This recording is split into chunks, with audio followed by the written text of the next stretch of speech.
Hi, this is Scott Garibay, and today we're going to be talking about specifically my pick for Andrew Yang's perfect cabinet, right? His choice should be for Secretary of State, and that is Mike Mearls. Now, who's Mike Mearls, all right? Mike Mearls is a very unusual gentleman as far as being picked for Secretary of State. So let me define what Secretary of State is. Secretary of State is foreign policy, right? It's essentially, think of it as America's Minister of Foreign Policy, okay? Now, who's Mike Mearls? Well, I'll tell you something right now. He's not really a businessman. He's not a politician. None of that, right? What he is a game designer. Well, what game does he design? Not video games, not board games. He designs the very best tabletop role-playing game in the world, Dungeons and Dragons. Now, I can hear the record scratch. What? Scott, why do you want the lead designer for Dungeons and Dragons to be the United States Secretary of State, who will be determining foreign policy, who will help the government determine foreign policy? Well, I'll tell you exactly why, okay? Mike Mearls is a really special gentleman. He did something that's really never been done in the 45 years of Dungeons and Dragons history, okay? There have been 5 editions of the Dungeons and Dragons game. He created the 5th edition.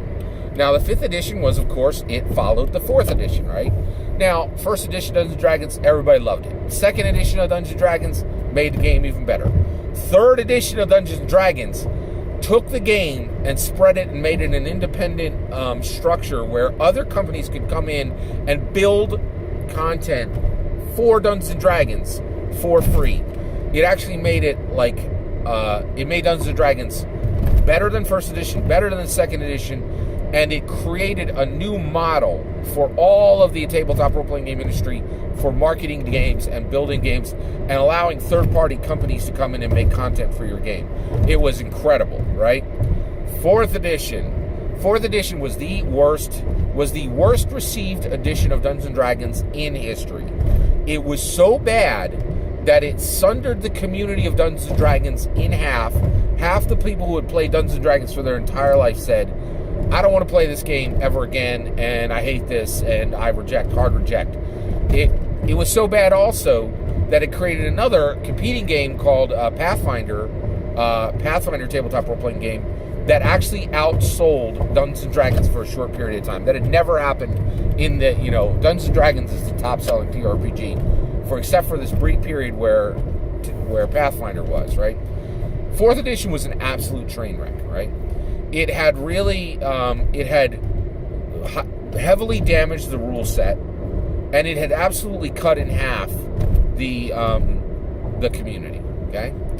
Mike Mearls came in for 5th edition and carefully repaired 4th edition, fixed all the problems of 4th edition, and far more important than that, fixed the Dungeons and Dragons game, and far more important than that, healed the community and put the entire community, set the community to right, set the rules to right?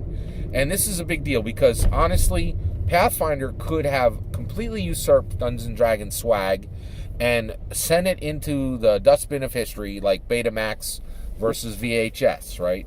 But the reality is, Wizards of the Coast, who owned Hasbro, Wizards of the Coast owned Dungeons and Dragons. Hasbro owned Wizards of the Coast. So Hasbro was like, we got the greatest tabletop role-playing game in the world. This is Americana. Dungeons and Dragons is like baseball and jazz and comic books. This is an American, this is a heritage point for America. We created this. It's one of the greatest games in the world. Everybody loves this. We cannot let this fail. And they needed someone who could fix the game and heal the community. Mike Mearls did that. He's an absolute genius. He's an intellectual champion of mine. And not because he knows Dungeons & Dragons rules well. There's lots of people that do that. What he did was healing the community is a really big part, right? He listened to people. He heard what they had to say. He fixed some of the problems they had, not all of the problems, right? He kept the game modern, but he changed enough to bring people who had loved the game from the beginning back. And that's a very, very big deal, right? So this is a person who can fix things that are broken and heal communities. Oh, wait, is our foreign policy currently broken? Yes, it is. Just ask Tulsi Gabbard. Do we have a fractured? Do we have a community in need of healing, both on the foreign? By the way, international. When I say foreign policy, that really means international policy. I know people don't like to use the term foreign anymore, but the reason I used foreign here was that's what most people understand state to be, foreign policy.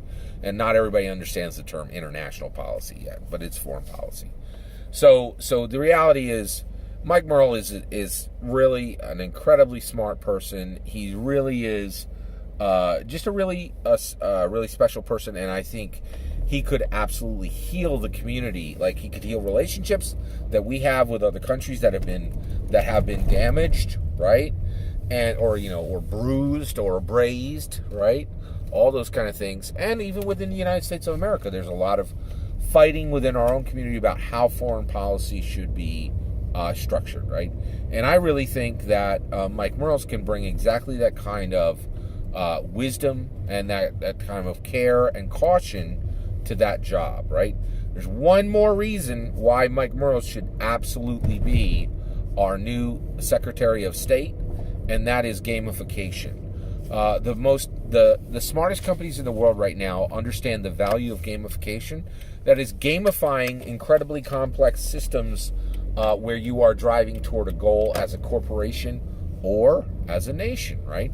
And that's my point, is many corporations have been delving into gamification in order to achieve goals, to get the best from their workers, to keep their workers engaged, right? And I actually think that we've reached a point in American history where we should apply gamification specifically to foreign policy, right? Now, that's incredibly dangerous. It would have to be done with caution and care and intelligence. Mike Mearls and Andrew Yang are exactly the kind of people where you could kind of take away the emotions, take away the old revenge, feelings, the old, are we going to be allies with this country? Do we still need to be enemies with this country? And just gamify the whole thing, right? Just come at it from a pure numbers perspective, look at it from a perspective of logic, and frankly, even look at it from a perspective of fun. Games are fun, right? And the reality is, Mike Mearls is perfectly suited for this, because Dungeons & Dragons is one of the most unusual games in the world. Guess what's really unique about Dungeons & Dragons?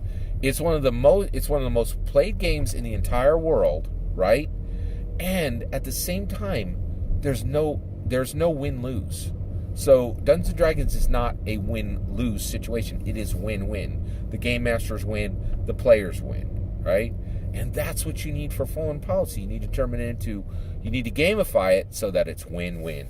And nobody on this planet would be better at doing that than Mike Mearls. So my pick for the perfect Secretary of State in Andrew Yang's perfect cabinet is Mike Mearls.